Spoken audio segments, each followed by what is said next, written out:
keep everything about what you love sort of, don't let it be all consuming. You're kind of this almost old school record producer and engineer in like a live studio setting, right? Yeah, I mean, I've lost a lot.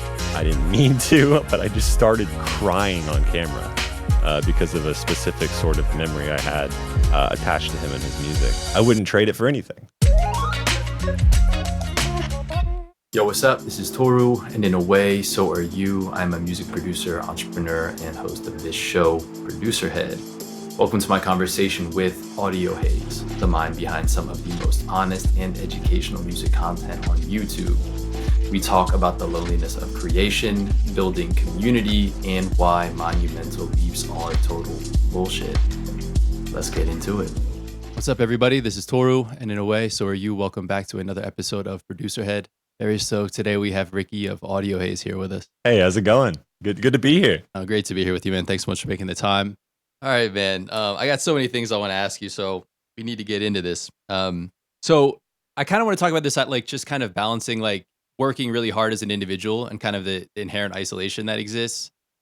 And you've kind of mentioned that you don't consider yourself like a quote unquote like traditional musician in the work that you do. So I want to start just so everybody kind of also has an idea about the way that you kind of classify what you do or the way that you identify your work. Yeah, so for anyone who doesn't know, I'm a creator. I'm a music education creator, primarily on YouTube, but I post shorts on TikTok, Instagram, and YouTube. But the biggest thing on the channel for now, at least, are these sort of artist recreation videos where I will take a specific artist, I will try and get as much firsthand evidence as possible, whether that's like literally just reacting to a performance that has footage of everything that's going on gear-wise, or interviewing the engineers that worked on it, or finding like old tape op articles where like the interviewer asked the engineer what they did and they got specific on the recording techniques, and then I will try and retranslate that to a bit more of a humble setup and a bit more of a humble sort of home studio environment, and then we'll see how accurately we can get. And the whole idea is to try and show people that are maybe kind of flirting with the idea of getting into music production, getting into mixing, that it doesn't have to be as intimidating. It can be fun. It's much more about the production process than it is about the mixing. You know, you go to like so many tutorials on YouTube and how to sound like Billie Eilish or whatever. It's a dude screen recording their face in the corner of Ableton, and they make a plug-in chain and it sounds like Billie Eilish. That's not how Billie Eilish worked. There was a lot of like decisions that were made physically in the room before they ever touched a computer. So that's kind of the basic premise of what I do and how I've sort of translated production skills into content and YouTube videos. What do you feel like you miss out on by not being a quote unquote traditional musician, maybe in the way that you work and what you work on? Well, yeah, I guess it's a good point. There's a lot of things, and I don't want to start by just like complaining, because I adore what I do and I wouldn't have it any other way. If you would have asked me 10 years ago what I would want to be doing, I would be saying I would want to be making YouTube videos. I've been loved with the platform since I was a kid. But, the interesting thing about being a content creator first, who's also a producer, is so much of what you do is actually alone in the room. Of course, I come in, I have people collaborate with me, but a lot of it is spent in the editing bay. A lot of it is spent doing a lot of things that aren't pure production. Pure production is like maybe 20% of the process. So it's kind of an interesting distinction, and it's a weird life that takes a very specific other kind of person to relate to. Because in the Wolfpack video is another example, right? You did bring in other musicians, and I'm wondering, are there things that you do? Like, do you feel like there are things that you do to try to recreate that sense of collaboration or that excitement that you get even when you're working alone? Yeah. Do you think, like, when you say create that sense of excitement when I'm working alone, or do you mean create the sense of excitement whenever it's a bunch of musicians that maybe don't know each other super well and they're meeting each other the day of the shoot? Well, I guess the question was actually the former, but now I'm a little bit curious about both, because that's an interesting piece, is that like you're bringing in different musicians that maybe don't have a previously existing relationship. I wish I had a good answer for the first part. The reality is a lot of it is editing. So you can kind of give the illusion that it's a really fast-paced, interesting environment sometimes. You can give the illusion that like all of this happened rapid fire, but in reality, between one clip of me talking and the next clip of me talking, there was a 4-week period where I was just editing the first clip of me talking, and it's a lot slower. I think recreating that energy and feeling this sort of like sense of social enthusiasm is hopefully something that could be accomplished in this new space that I'm building, and that's only halfway done right now, and a bunch of new series that I'm launching. That second question about how to get people to vibe with each other in a room, that's a really interesting one. And I think there's like really technical answers as to what you can do. And then there's also more psychological answers. The first one is purely by accident. I try not to, I put them all together in the room. I make sure they can like hear themselves and their instruments are all set up. But then I kind of like, I disappear. I don't talk with them. I don't go, hi, here's blank, here's blah, blah, blah, blah, blah. They just start playing together. It's oftentimes not even necessarily even the song we're covering. I'm worried about audio routing. I'm worried about camera angles and making sure that like no XLR is broken or something like that. And they just start jamming, and that helps a lot. And the second one is more of the technical answer, which is I really try not to use in-ear monitors. In-ear monitors, I think, puts everyone in their own little world, which is good for you, like to hear your own performance, which can be helpful. But at the same time, you put in-ear monitors on people, the drummer starts to play pretty loud because they don't have any context of room dynamics. The singer, it may be isn't vibing with the bassist because the singer is trying to overcome the drummer. If you just embrace mic bleed, realize that that's kind of part of a live performance. You have people monitor through either the studio monitors in the room or maybe a monitor that they have right in front of them, or just straight up through a guitar and a bass and a vocal monitor. People start to gel and vibe with each other a lot more when they have to regulate their own dynamics. They're less concerned about their own performance, and they're more concerned with communicating with the drummer or making sure that the bassist gets that certain riff or certain fill correct. And there is this sort of like democratic element to live monitoring and not using IEMs. That's so dope because, man, like in a way, I feel like what you're describing is like you're kind of this almost old school record producer and engineer in like a live studio setting, right? Yeah. And then also this idea instead of being like, okay, I'm the producer and the engineer, and this is like kind of the project that I'm calling everybody here to do. So I need to assume all this responsibility and make sure that everybody is as comfortable as possible. And I think what's really interesting about what you're describing is like you're saying I'm actually shifting the responsibility onto them to make like for them to participate and like own their part and collaborate. And that's a really interesting, really, really interesting. And so I'm wondering like, are you channeling some things that you've read, other producers that you've heard about, or is that an instinctual thing? No, I'm channeling it from two specific people. First one is Bob Boylan from NPR Tiny Desk. That's because we did a recreation of NPR Tiny Desk and we did use monitors. And the drummer was too loud. NPR Tiny Desk has like super spacey mics that are like pretty far away from the singers to kind of embrace bleed. And I had a bunch of room mics. The drummer got in the vocal mic because it was an MS vocal mic. Drummer got in the room mics. They were entirely Omni. And it kind of was like drums and everything else. And I mentioned that in the video. I was like, if I had to do this again, I would make sure that the drummer really monitored their dynamics a lot better. Bob Boylan commented on that video and he said, well, the reason is because you're using monitor. And if you try not to use monitors, they might have sort of self-mixed. So I kind of kept that in mind all up until I saw an interview with Glenn Johns where Glenn Johns was very much the same. Or if he is using monitors, he never let the musicians mix their own monitor. He would always make sure that the person monitoring had the same mix as the drummer, as the bassist, as the vocalist. And I think it just sort of speaks to serving the song more than serving the musician. Man, that's really it's so in a way it makes total sense and it seems obvious, and then also it's counterintuitive just because of all the technology and the control that we're able to kind of like impose on situations. So yeah, I mean, I think like to your point about like embracing microphone bleed. Hey, if you're playing live, like these things are going to overlap. Instead of like, I think when you come from a digital space and you can have everything go DI, or you're bringing in samples and have all these kind of pristine, kind of like maybe not pristine's maybe not even great, maybe like sterile samples and things like this and sterile recordings that that kind of stuff feels almost wrong, or you don't even know what to do with it. Yeah. I think a lot of it funny, I don't mean to, but a lot of my videos have kind of fallen more into that traditional old school engineer role by sheer not really using systems that are like I think the average YouTube production channel does.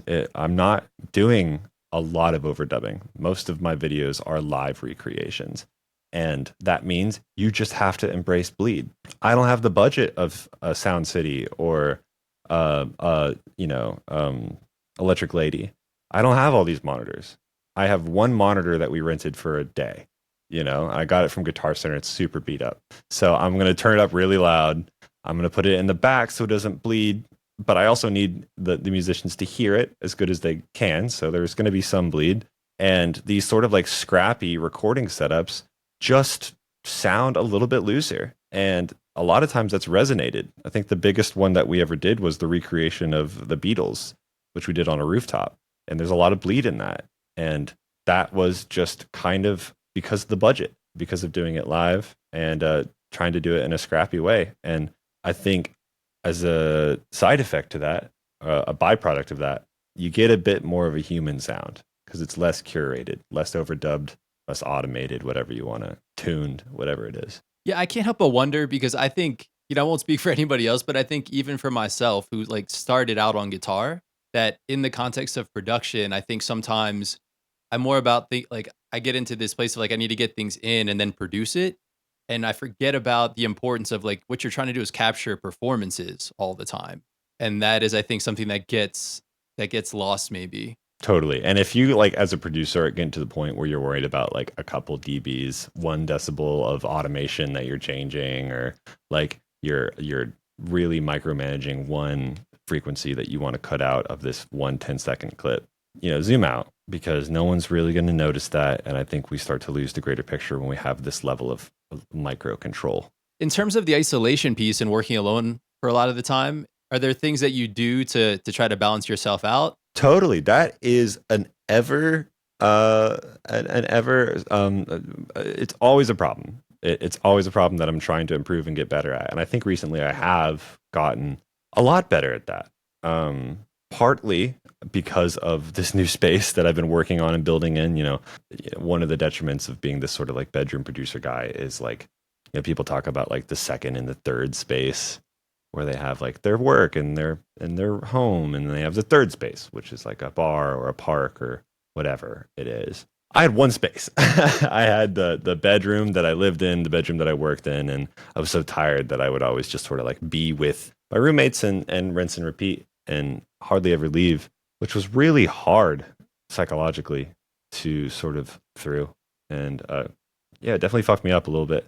So one of the ways that I'm trying to like kind of improve on that and get better is by having an actual space that I can thankfully now afford and go to and cut work off whenever I'm done here and be more productive when I am here.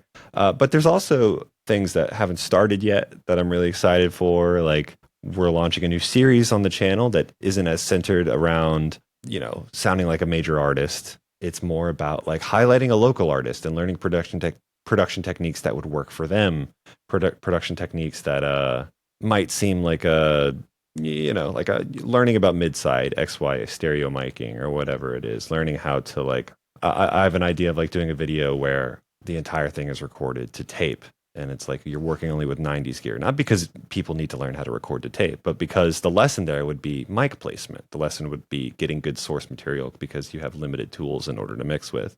All of that would be featuring local artists, hopefully beyond just, teaching people how to work in ways that isn't so centric around chasing the sound of another. It also is a bit more social, invites people to the space more, feels like there's more of a sense of community around what I'm doing. Yeah, that's really cool. So it sounds like really to kind of embed it into the work in a way to just make it inherently more social. Yeah. So once this is done, which who knows, maybe depending on how quickly this is coming together, which is thankfully pretty quick so far, it might be out by the time these podcasts come out, or maybe not. But I'm going to launch a video and a few shorts saying like, hey, I would love to work with local artists here. I'll probably DM that to a few artists that I know could potentially be interested in. Sign up on this forum, send me your music, send me your socials. We'll do a review, and the whole idea is you could be part of a video concept, and thankfully these videos, they'll get sponsored. I'll be able to get paid, so I don't have to charge the artist. They can walk away with a track that they were able to record that day. And on the note of live performances, what's going to be really cool is I want all of these to be live performances. That's the thing, is you can come in, you can do 2 or 3 hours of tracking. You got to be tight as a band. You got to be able to do a live performance first and foremost. And then we can spend the next few hours doing overdubs, maybe final vocals. But you leave that day with the song. You know, that's the catch, is you have to be an artist who's capable of recording live, and you got to be okay with bleed. And you got to realize that, like, dude, up until like 15, 20 years ago, that's how everyone did it. And these records that we really adore are made in a way that doesn't seem so much about the minutia. And don't get me wrong, sometimes the minutia is amazing. Sometimes it's good to walk in and walk out with a song. Yeah, man. So, but underneath all this, I mean, it sounds like you're very trusting, because, like, as you've got this platform that's growing, right? I feel like it would be understandable if you had this tendency to almost close off and be worried, especially in just the general climate of the world right now. But as you grow, I'm opening up to, like, connect with people in a physical way. And because of the fact that your platform is growing, there's kind of also this inherent generosity with it.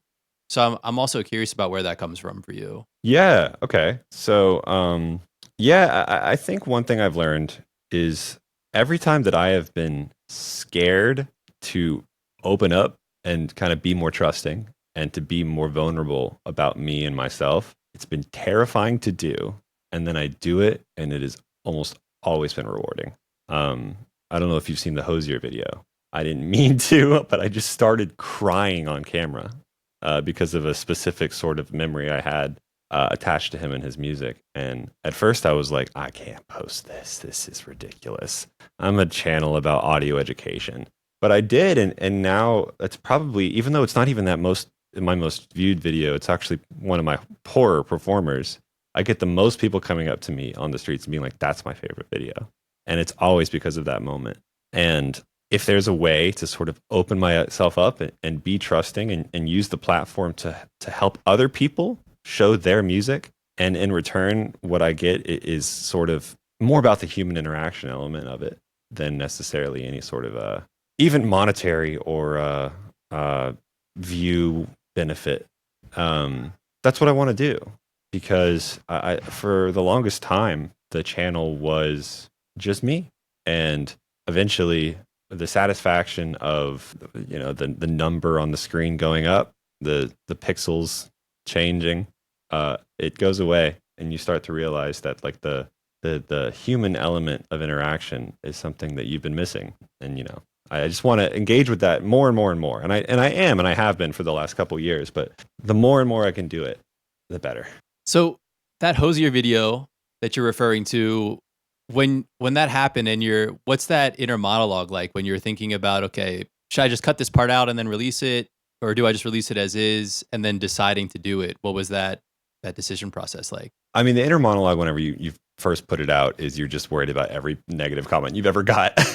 You're just worried about, like, somebody saying, like, oh, you're such a pussy, or you're such a, like, why are you showing this? And it's a lot of completely unfounded things. It's a lot of, like, your fear talking, because nobody thinks that. The second you see behind the facade that everyone puts on camera, the second that sort of, like, producer voice or the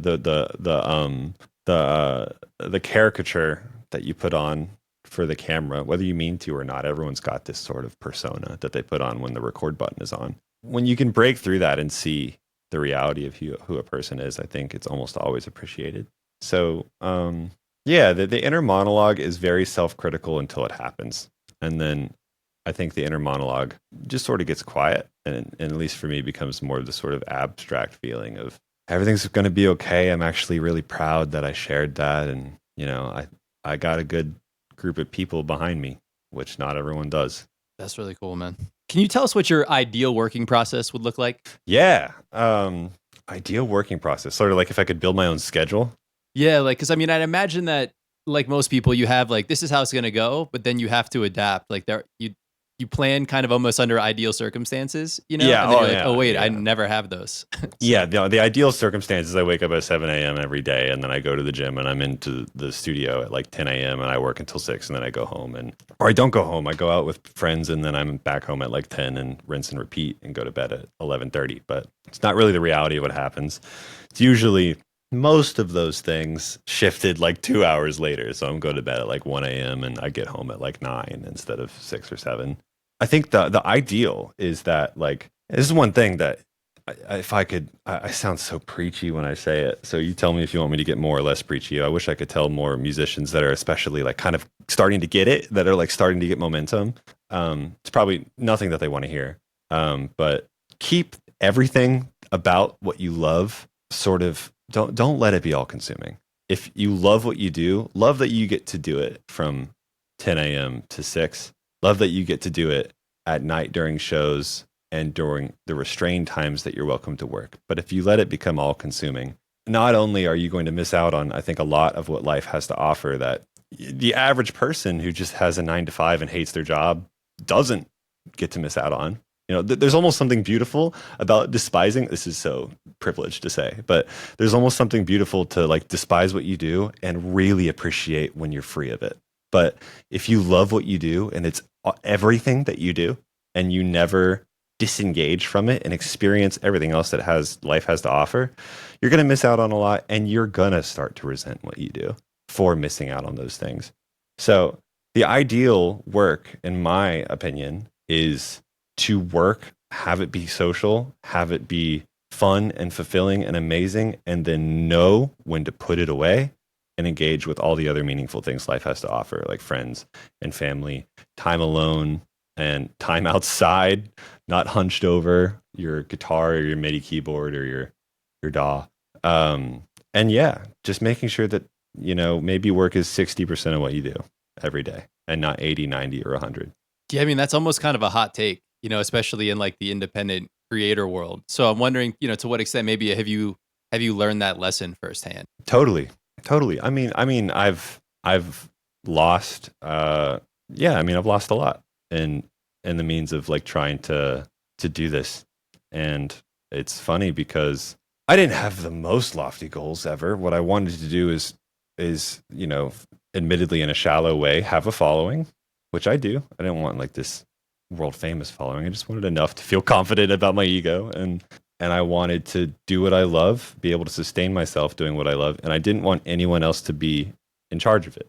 And when you work as a musician at a record label, the unfortunate reality is you have a manager and the label to boss you around, and I'm lucky I don't have that. But that's what I wanted, and I got it, and I'm endlessly proud that I'm there to have it, or that I at least have it for now. And I think it sort of takes getting there, and it takes realizing that there might have been more balance to getting there that I could have executed on. There might have been things that I've lost in order to get here that, you know, it could have been balanced better, and other things could have been respected more, because when you sort of get here to this sort of goal that you've been wanting to get to, it takes getting there to realize that it's not everything and it's not fulfilling. And maybe if it is fulfilling and it is everything you want it to, here's another hot take. Maybe that's something to analyze. That if just like achieving your creative dreams and that's all you need, and you don't need friends and family and balance and all these other things in life, if just getting to your personal, artistic, and professional goals is everything and you're satisfied, I don't know if I want to be around that person, you know, because there's more to offer than just what you do. Yeah, and I appreciate you, you know, really being open about the fact that, hey, you know, that this success did come at a personal cost to me in some way. And so I think, because from the outside, right, I think it's easy to look at somebody like you and say, oh, wow, it'd be really nice to have all that, and that would make life great. You know what I mean? And so I think maybe you could speak to what it is like to have that success. You know, to what extent does it meet your expectations? And to what extent are you like, this is not what I thought it was at all? Yeah. Well, first off, I will say in many, many ways, it is exactly what I thought it was. And it was amazing. And I wouldn't trade it for the world. And I don't want to sound like I don't appreciate everything about what I do. I wouldn't trade it for anything. Somebody could hand me, somebody could be like, hey, you could be a guitarist that tours around the world with bands that you write.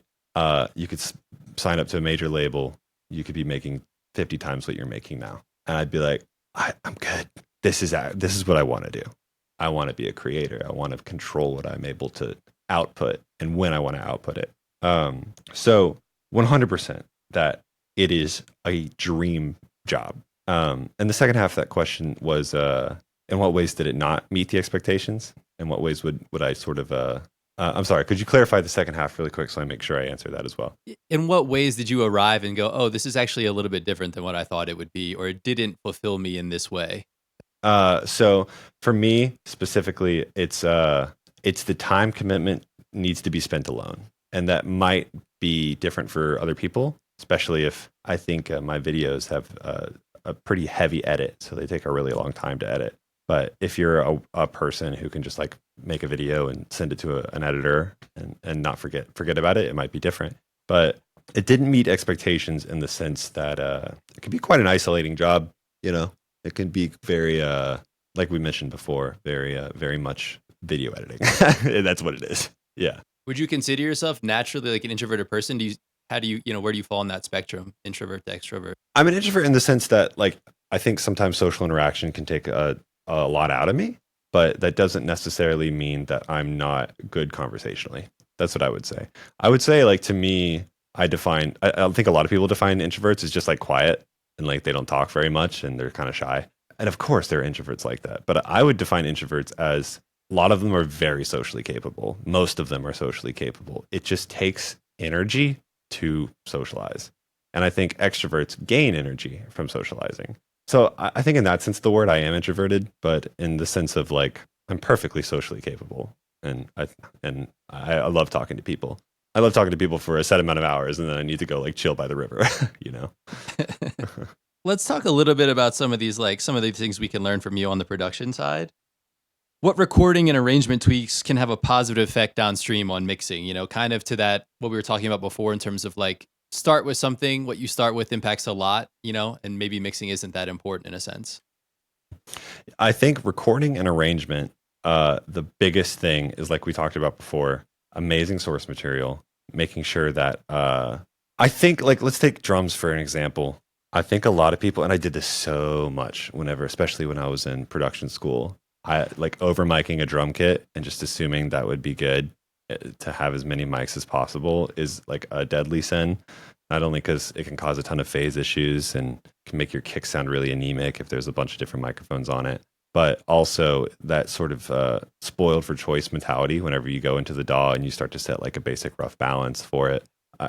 I think the best thing that you could possibly do, for example, for a drum kit is commit to 8 mics, place them where you need to be, constantly monitor until you've found exactly where that kick drum needs to sit, exactly where that 57 on the snare needs to be angled in order to have the beefiest sound possible. And then don't sort of rely on sort of over orchestrating it, just making sure that you can kind of get that basic sound, good source material. And also, whenever it comes to the DAW, this is less about sort of like quick mixing tips or anything like that, but also having a system and a template that works for you. Like, for example, all of my sessions start with transparent processing on the audio and, kind of the more stylized or colored processing on the group. So if I need to adjust vocal balance, if I need to adjust the actual sort of like, oh, there's a nasty room tone in this vocal, I'll go in with like Ableton stock EQ. I'll cut out the frequencies that I need to cut out. I might use like the Ableton stock compressor in order to make sure that the volume dynamics don't get too loud. But I'm not trying to necessarily impart a specific sound on it on the audio track. And then on the group track, I'll have like the LA2A emulations or like the UA tape, or I'll have an 1176 preamp or something like that. And the reason I say that's not necessarily about mixing is because it's more about like compartmentalizing how you work and where you work. And that's really big for me too. Let's say I'm listening to a mix and I'm like, yo, that vocal is really quiet in this one phrase in the verse, but way too loud on that next phrase. I'm not going to go to the vocal group in order to fix that because I know that's where all of this sort of like vibey plugins live. I'm going to go to the audio track where I can sort of adjust the dynamics with like a very transparent compressor.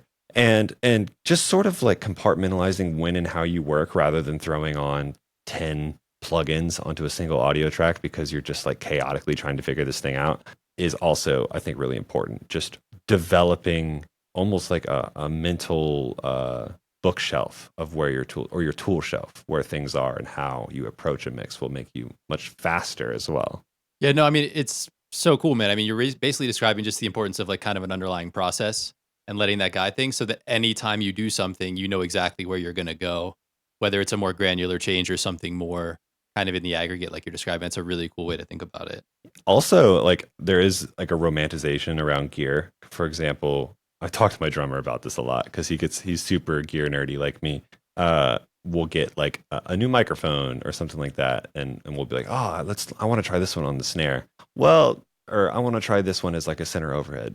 Actually, the Loudon that we've been using in a center overhead works amazing every single time. And maybe just because it's like a really awesome piece of gear, we don't need to like throw it on.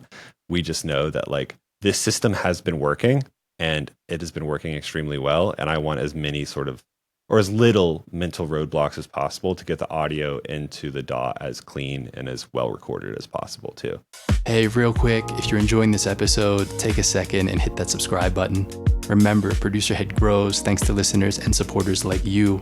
So if something here resonates, take a second to let us know by following, liking, subscribing. Your support means everything. By subscribing and sharing, you help us grow the Producer Head community, which allows us to continue bringing you incredible conversations just like this one and opens the door to even more exciting guests in the future. Let's keep building this together. All right, back to the episode.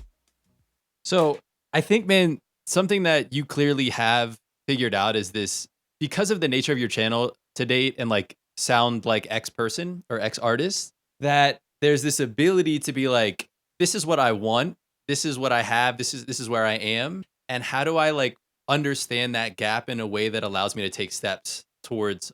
And I think that's like what a lot of people like, you know, regardless of the kind of music you make, that's like the underlying skill to train to like understand like maybe what, like whether it's a plugin, a change in the way that you record, a change in the instrument, whatever it happens to be. So I wonder if you can speak to that a little bit. And I know it's like, you know, kind of a broad idea. I have a really good example for this because one way that like there's a not, of course, not what I do is not a super novel concept. The idea of sound like blank, you know, if you go to like Andertons, for example, that YouTube channel, they got the how to sound like John Mayer, how to sound like whatever guitarist under the sun, and they do it for under 1,000, they do it for over 1,000.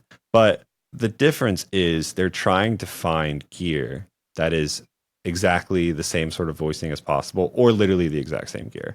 What I always try and think is, like you just said, this is where I am, this is what I have, and this is what I'm trying to achieve. My point has always been, this is not the mic, this is not the amp. But if I fuck with the position of this mic for stupid amount of time until I find something that can kind of like sound like it, okay, that's working. I have this overdrive pedal, and even though this amp doesn't have the same amount of saturation on its drive, I think if I put this overdrive pedal in front of it and I scoop the mids out of it, okay, now we're kind of starting to sound like whoever. Now we're starting to sound like Tom Morello. And that I think is really important, not only to learn how to emulate tones, but to learn how to craft a tone, because this same process can be imparted onto anything. Whenever I told Garth Richardson from Rage Against the Machine that I made the guitar tone with a Fender Twin and a condenser rather than a Marshall stack and a Sennheiser 421, he was confused. But that's what worked. You know what I mean? I tried a bunch of other stuff, and I didn't have a Marshall stack, and this is what got me there. So I guess what I'm trying to say is that it's much more about the experimentation and the process, and experimenting and finding the process rather than just defaulting to the same gear. You can actually cover a lot of ground to sound like somebody, and you also, surprise, surprise, have learned how to produce for yourself in the process, which is really what's important. And that's what I hope people take away from the videos is, I know we're using famous artists as a case study. I hope you walk away going, oh, these are all the techniques that artist uses that I learned from his video that I can apply to my music. And my takeaway is not, I know how to sound like Phoebe Bridgers. My takeaway is that was a really interesting way that they grouped all that processing together and sent it through Lossy in order to degrade the audio signal. And I think I want to try that on my synth strings for my next one. And I might side chain it to the kick just like they did. And that's what I hope people learn. What have been some plugins that have made a lasting impact on your workflow? I would say all the Good Hertz stuff is amazing. Good Hertz Toop, Good Hertz Tone Control, the Wolf Compressor are all really, really insane plugins, and they show up on everything. And I also really like Shep's Omnichannel. Shep's Omnichannel is really great because it just has everything in it, and I don't really have to, like, again, it's all about that sort of efficiency and not having a mental block. So Shep's Omnichannel has like a distortion in it, has a compressor, has a really great EQ, has a de-esser even if you want it, and a gate, and it's got this sort of like thump saturation. So I use Shep's Omnichannel and everything. Just the transient shaper on drums has been really helpful, and honestly, pretty basic, but an LA2A from UA and a 1176 from UA. And I think, yeah, Good Hertz, Shep's Omnichannel, those compressors, and transient shaper are almost guaranteed. How often do you buy new plugins? I don't. It's going to sound such like again, very privileged, but I have not bought a plugin in ages. It just usually comes with a sponsor. Like if UA is going to sponsor the video, they just usually give me some plugins to work with. Got So, you. Yeah. So, well, how often do you like find yourself incorporating or exploring bringing new plugins into your work? Never. And again, a lot of that is probably because I have been given plugins to use. But I also am pretty stubborn at the idea that I'm pretty sure I can get the sound of this plugin with the mixture of the plugins that I already have. Like Decapitator, I think if I like run a really aggressive instance of Wolf Compressor with Toop on top of it, I can kind of get to Decapitator. And sort of just like, or honestly, frankly, even you could do a similar thing with like the Ableton stock stuff. Like the Ableton Overdrive is amazing if you really like to blend it in. It's quite powerful. It's a little overwhelming, but if you blend it, the Ableton Overdrive can give you like so much energy. So plugin wise, yeah, it's been ages, but I also don't want to sound like you don't need plugins. Like I have plenty of plugins, so I don't know. I'm just curious because, yeah, like I'd imagine because of the nature of your work too, that you do get offered things a lot. And I'm worried. So I'm wondering, but it sounds like you're like, hey, I know what works for me. And a deep intimacy with less things helps you achieve. There's a lot of flexibility that exists within those. Totally. Like if you want to boil it down even more, Good Hertz, Shep's Omnichannel. Those are my Good Hertz. I'll get Good Hertz Toop, Good Hertz Wow Control, Good Hertz Tone Control, and Shep's Omnichannel. Shep's Omni. Those four is what I would grab. I want to ask you a little bit about pressure, man. And because you mentioned this a little bit, as you grow and the numbers go up, to what extent has comparison come into play or evolved, as you've done that? Because I'd imagine, that you're comparing yourself or thinking about different things than you were when you first started. Yeah, actually, I will say, pat myself on the back a little bit here. I'm fairly good at not comparing myself. I'm pretty good at comparing myself to what has came last on the channel, which has its own sort of like toxic mindsets for sure. But I have always been of the opinion, whether it's good for me or not, that like the creative thing that I just put out is what I have to be. Like that. My favorite video on the channel by far right now is the Forensic Productions Bon Iver, which came out about this time last year. And I was so proud of it, and I am so proud of it to the point where I always want to top it. And I'm like constantly competing against it, both in terms of sort of creative expression and like the edit and the accuracy of the recreation, the story of like finding this producer that hadn't been seen on camera in like 15 years, and also in terms of the performance and like subscriber conversion and views and all of that. So in that sense, it's both constructive and a bit unhealthy to constantly sort of compare yourself to your past work. Constructive in the sense that I really don't have any sort of like creator or musician that I'm like, I wish I was like them. But unconstructive in the sense that it does sort of romanticize your past in a way that you feel like you might not live up to, which is a pretty scary feeling. What metrics have you found like actually do versus don't matter, in that context? That's a really good question. Stuff that metrics, analytics wise, Stuff that doesn't really seem to matter. Honestly, as much as I think YouTubers like it, subscriber count doesn't really matter. And at least today's algorithm, it's much more sort of like every video kind of has to fend for itself. Every video, of course, having a core audience is really helpful, but most people don't get served the stuff that's in their subscriber sort of bank. They get served stuff from the algorithm. So subscriber conversion and subscriber count don't really seem to matter. The stuff that does matter, likes, shares, and audience retention and click-through rate. So whenever you like finish a video within the first few hours, YouTube will hand you this sort of infographic. It'll show you, oh, here's how many people it was shown to. This percentage of people clicked on it. Mine normally sits around 8%. So that means 8% of people that saw it on their homepage clicked it. That's good. Oh, this one that I just showed, your most recent video, it only got 4%. So I don't know. People aren't into it as much, and I'm pretending to be the YouTube algorithm right now. People aren't into it as much, so I'm not going to show it as much. I'm gonna let this one go. So that matters a lot, and also audience retention.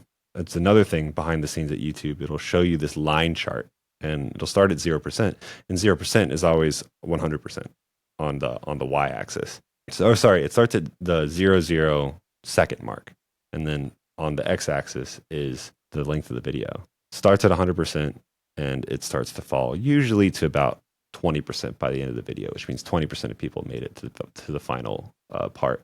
The higher percentage at the end, and the less extreme that dip and the retention curve is also really important metrics wise. So I do want to we got to get into the channel, man, and your Patreon, because I think like also at the core of this is like, you're just like also like an organized entrepreneur in a lot of ways, and with intention. And I think that's really admirable. And so I want to spend some time to hopefully get anybody here that's thinking about this or working on this, to get going too. Totally. So when you started, like, what was your goal when you started, and how explicit was it? Are you somebody who writes that kind of stuff down? Were you just working kind of without thinking about any of that? Yeah, it was a very specific goal, actually. Believe it or not, this YouTube channel started as a school project. So it was a thesis project at my master's degree at Berklee College of Music, but it was Berkeley, Spain, which is like their master's degree campus in Spain. But anyways, the goal of the thesis was make a living doing content creation. And that was all I cared about, was making sure, and it kind of goes back to what I was saying before. I'm really stubborn about this. Like I'm not very good at working for other people. So I just didn't to have a boss at all. And that was my goal. And it took me about 3 years to get there. Eventually, I started living off of ad revenue and sponsorships. So honestly, for anyone who is looking to be a creator out there, these are very volatile things to live off of. Ad revenue on YouTube sucks. I was making, I think at most like $900 a month just from ad revenue on YouTube. And then partially because labels kept demonetizing me. But sponsorships are really, really cheap. They don't pay you much until you have a guaranteed larger audience, or you find a sponsor that cares enough because they specialize in your field. That's why all my sponsors are music sponsors now, and it's not like Ridge wallets or something like that, because they will pay better, and they care about your audience, and they care about you because you use their stuff, hopefully. But this requires a few things. This requires you to have constant creative output, and you are at the will of the algorithm at all times, because your sponsors care about you getting views, and of course ad revenue cares about you getting views. But I could definitely recommend, like you said, Patreon is incredibly helpful. I was very liberal with what I said on Patreon, and I'm very thankful people subscribe, because I say every time there's a video, there will be a Patreon video. I don't say how much that'll be per week or per month. They just know when a video comes out, there's another one on Patreon. So that means it's consistent monthly income that doesn't need constantly fed, which is amazing. And that pays for rent every month. The other thing that I can recommend, just recently started, you want to get the people that watch your content support you off platform as quick as possible. You do not want to be at the will of the payment schemes that rely on views. And for a lot of times that means merch. Merch didn't work for me personally. it means a lot of people will do paid courses. A lot of people will teach how to mix, or there's a bunch of courses: guitar education courses, vocal pedagogy courses. Or the third one that I have had, thankfully, a lot of success with. Thankfully, I've had a lot of success with is a product. And we just saw that. We saw that with I don't know if anybody here watches Samurai Guitarist. He just launched a guitar company, for example. Mine is not a guitar company. Mine is it's this thing called Plunk. Have you heard about this? Yeah, no, I want one, man. Yeah, it's cool. It's basically just a lot of people want rubber bridge guitars these days. They are a permanent mod to your guitar. Rubber bridge guitar costs $300-$400 for an affordable one. This is $20. You just put it on your guitar and it becomes a rubber bridge guitar.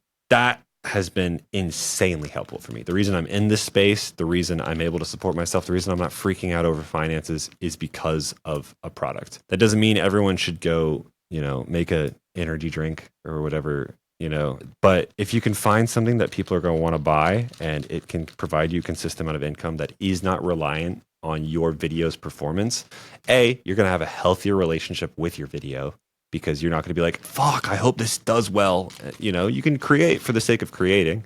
It's not as stressful. And B, you are, again, not beholden to the algorithm. You're beholden to your audience, which is hopefully much less volatile to you. So if you were starting over, how would you maybe remap your efforts?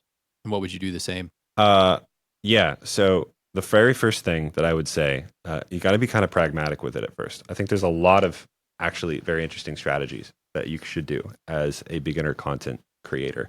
It would not be what I think most people do, which is chase trends. What it would be, at least what has worked for me, is starting off by creating content that captures search terms. I think a lot of what worked for me at first, whether I knew I was doing this or not, was creating content that people searched for a lot. Whenever I first started doing these channels, it was all like audio tech reviews. It was microphone reviews. I had a lot of views or a lot of videos about the SM57, actually, that people really liked. And I would do things like SM57 versus SM7B, SM57 versus the Rode NT1, something like that. I didn't realize it. There's probably 20 videos on YouTube named that. So if I was more entertaining than 10 of them, I'd be on the first page on YouTube. So my advice for people starting off, find something in your niche where there is a lot of people searching for those terms and not a lot of content with those terms. That puts you on the first page for people that are actively looking to watch your content. And that helped me grow an audience for about 2 years. Now, eventually I didn't like doing tech reviews anymore for a number of reasons. The main one being I felt like I was displaying product more than I was teaching. So eventually, though, hopefully you build up enough of an audience by doing that you can start to make algorithmic plays. Algorithmic plays are the videos where your core audience likes it, they watch a lot of it, and then the YouTube or whatever algorithm, I'm specifically talking about YouTube because the others are kind of a black box to me. The algorithm goes, hey, all of this person's audience is watching. They're watching for 20% longer than they normally are. Let's show this to other people. And then you start to grow your audience. And that's what happened to me. So if you remember, I was a microphone reviewer. Didn't really want to do microphone reviews anymore. But I was smart enough to realize that if I made a video that's outside of that, I would still need to capture my core audience. So I made a video about how Bon Iver created his first record on an SM57. It's the most popular microphone on my channel. So I said, if I'm going to tell this story that's really about production, I need to make sure that the title and the content are about the mic, because that's what people on this channel like. So I titled it I didn't say Bon Iver, I said how he created a platinum record with an SM57. The core audience really ate that up and really liked it. And then that was the first video I ever made that went viral. That video got shown to a ton of people. It got featured on Music Radar because that story, that sort of exploration, it sort of resonated with people outside of the microphone community, but it still also appeal to my core audience that I'd sort of built up over this course of 2 years of amassing search term related videos. So I think there is sort of like, it doesn't have to be upload and pray. There can be technique. But besides that, I also think whatever you're making, this is sort of the less logical, the less like logistical thing. You have to really give a shit. I got to be honest, especially whenever it comes to musicians trying to promote themselves. Nobody gives a shit about the content they're making. They give a shit about you going over to Spotify and listening to the music that they actually enjoy making. And they see the videos, whether it's a vlog or whether it's a short form video about a trend or something like that. They see it as a tool to get people to watch their music or to listen to their music. And unless you can create and get really into the edit, really into the storytelling, the cinematography of it, and get really, really jazzed by the idea of expressing yourself through that content, I don't see it hitting with anyone, because people see through that shit. People see whenever you create something for the sheer purpose of self-promotion. You have to really care. And that's one thing I learned is the second that I really learned Premiere, the second that I learned After Effects, got really big into motion graphics and sound design and storytelling. And the second I left reviews behind because I didn't really care about the edit, I didn't care about the video, that's when I started making a living. So that's the less sort of pragmatic answer. It also feels very much connected to what you said earlier about taking the risk of exposing yourself. Yeah, absolutely. It is. I think there's been videos that I've made have gotten 60, 70% done and then quit because I was too scared to put them out. And I wish I did. It is very much like you have to, fear is very motivating. Fear can be an amazing sort of way to turn the tides. It can be scary and stressful while you do it, but feeling uncomfortable with what you're uploading and being scared of the reaction to it usually is a good sign. That means that what you're about to put out there, you've put enough effort into it that you're scared for it to fail, which you're always rolling the dice. More often than not, if I'm terrified to upload a video, it's going to do better. Yeah, I mean, I kind of have this belief that everything that we do is either motivated by pain or like fear of pain. Mm-hmm. Totally. And a lot of times like that fear or that pain isn't actually like really threatening to our safety or well-being. But it's still that's like whatever we can kind of like inflate or like kind of the way we can let that accumulate in our heads it can feel big enough to like actually make our decisions for us in a way that maybe limits our experience from things that we actually want to try or do. And I think that also fear of pain can be such a strong motivator that it also ties back to the idea that I was saying before about how it's amazing that we get to do this. It's amazing if you do get to do this. Also, that same idea, fear of pain, being motivated by pain, is why it can't be all consuming. Because if you're constantly in that state, even if it moves the needle for you, even if it moves the needle faster than anything else ever has, it'll propel you forward at such a speed, and then it'll turn around and it'll stab you at the same time. So it's a very delicate balance of engaging and using these emotions that like fear, like I mean, I'd be lying if I didn't say like I've been motivated by like vindication. I've been like, you don't believe in me? I will show you why you should believe in me. Use that shit. It's incredibly important, but use it like you would like a flaming whip, just like use it with an extreme amount of caution and respect that you need to put it down and recover what it can do for you.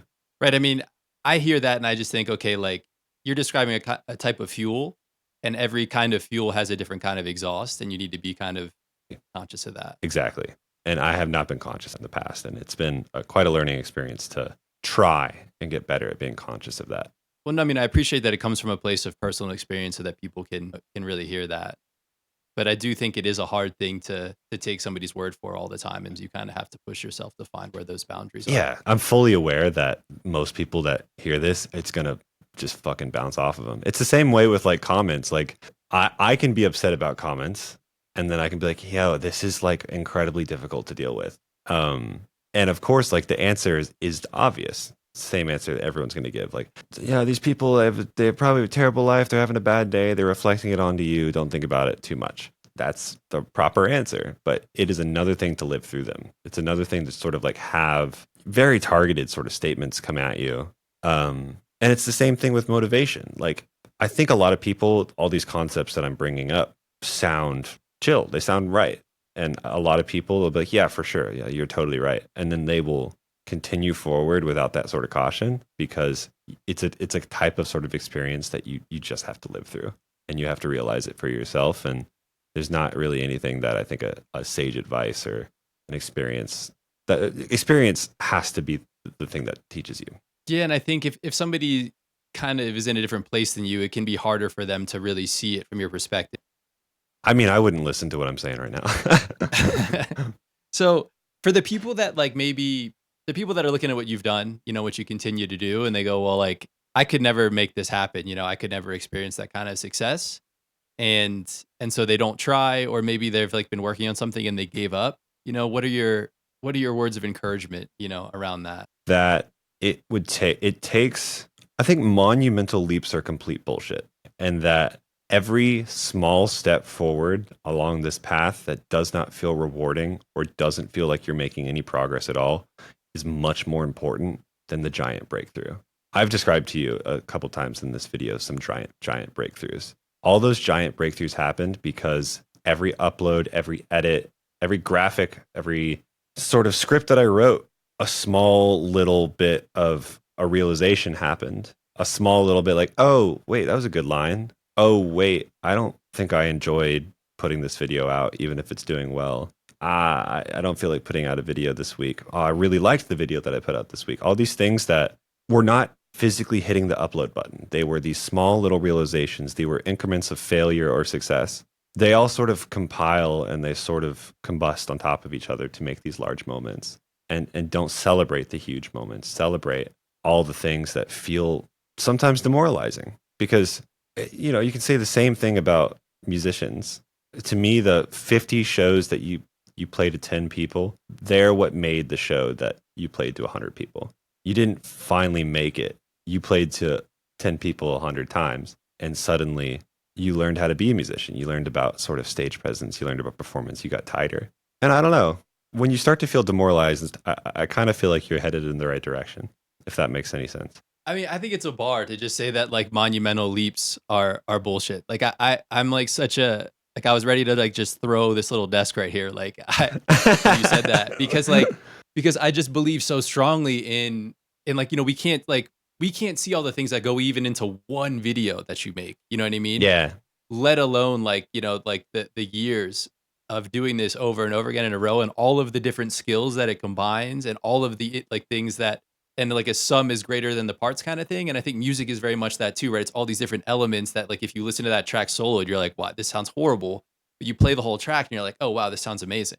And just this commitment in a really small way. I guess like a really helpful visual is like building a building or trying to chop down a tree. You know, it's just like one brick at a time. Or if you just hit the same spot on the tree over and over again, you don't know necessarily when it's going to fall when you start. But if you keep hitting it, it's eventually going to fall over. You know what I mean? And so in a way, I just think of it like that. And it at the same time, I also very much identify with like the lack of a feeling of a sense of progress or like, oh, like I sat down hoping to do this today and it didn't happen.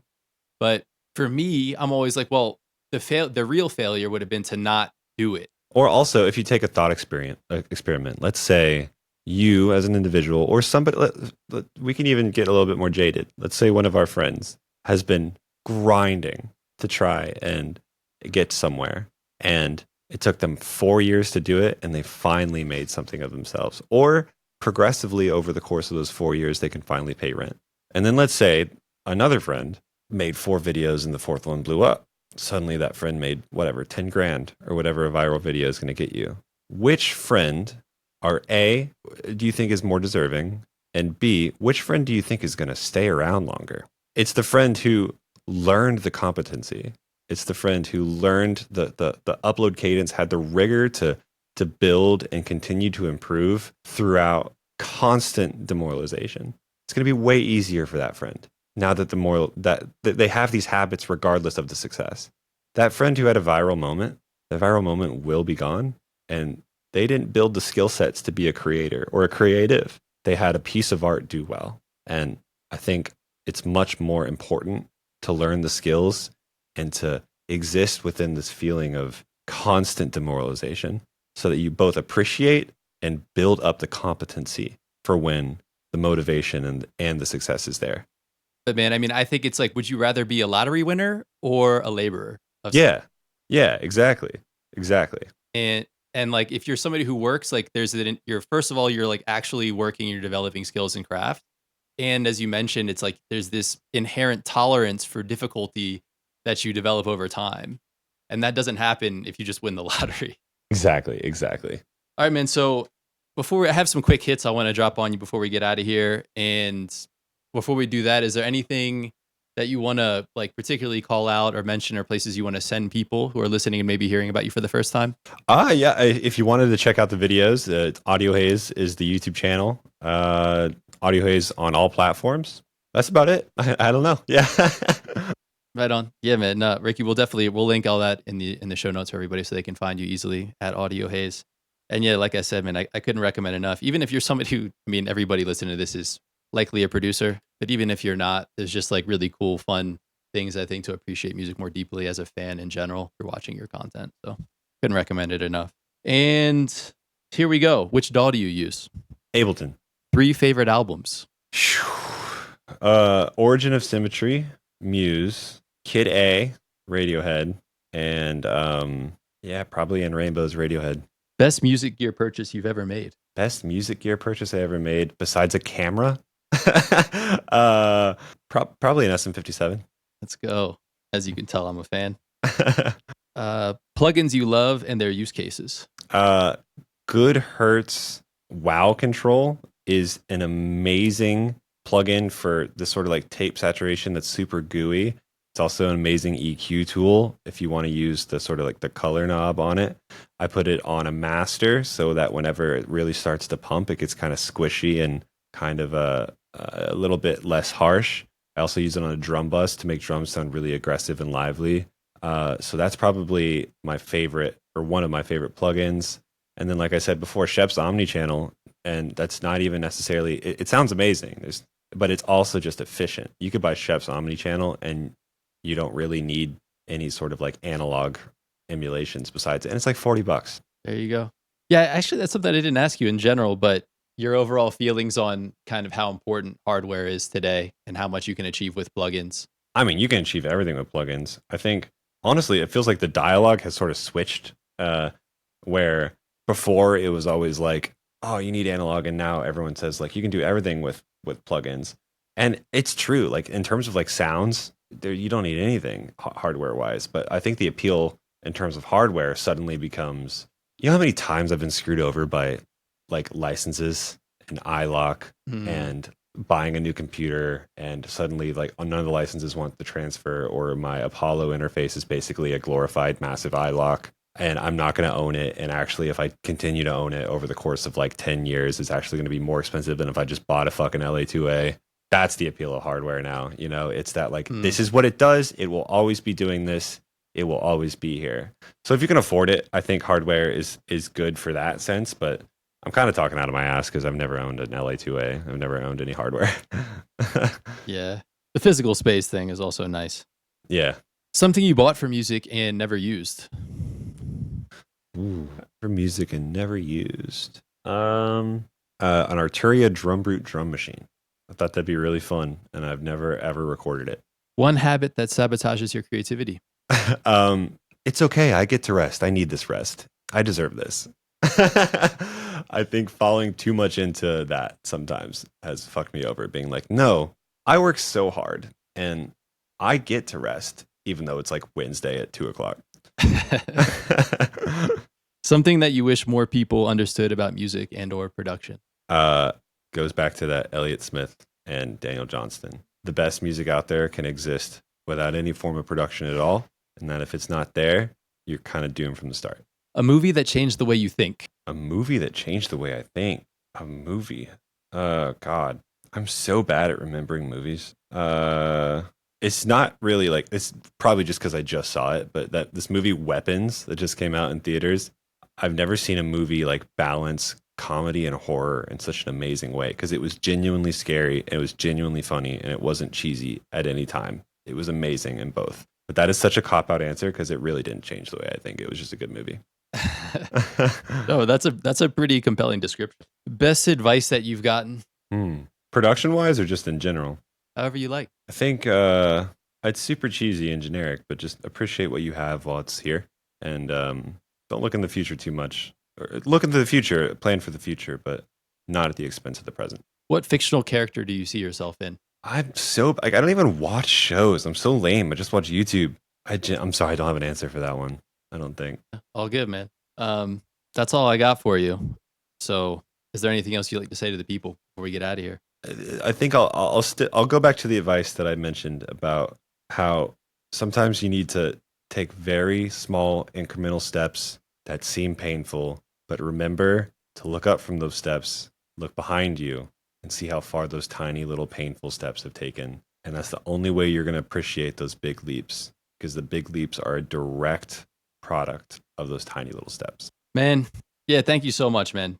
Of Like course. being like just you're so emotionally transparent, encouraging, transparent even with the work, even helping with strategies. Like thank you so much for making the time and for sharing all that and your deep enthusiasm and appreciation for the weeds that go into making good music. Yeah, of course. I'm happy to. I'm excited to see this. When are you planning to get this out? If I had to guess, it'll probably be between. I'm trying to think about how many are currently in process, but I guess anywhere from like 4 to 6 weeks, probably.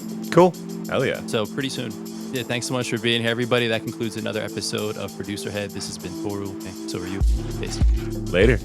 Big thank you to Ricky of AudioHaze for that conversation. I really enjoyed his perspective on building slowly and the importance of sharing yourself honestly, not just your skills, but your story as well. Make sure to check out his channel, AudioHaze, on YouTube, and remember those small, consistent steps are what actually move you forward. From Producer Head, this is Toru, and in a way, so are you.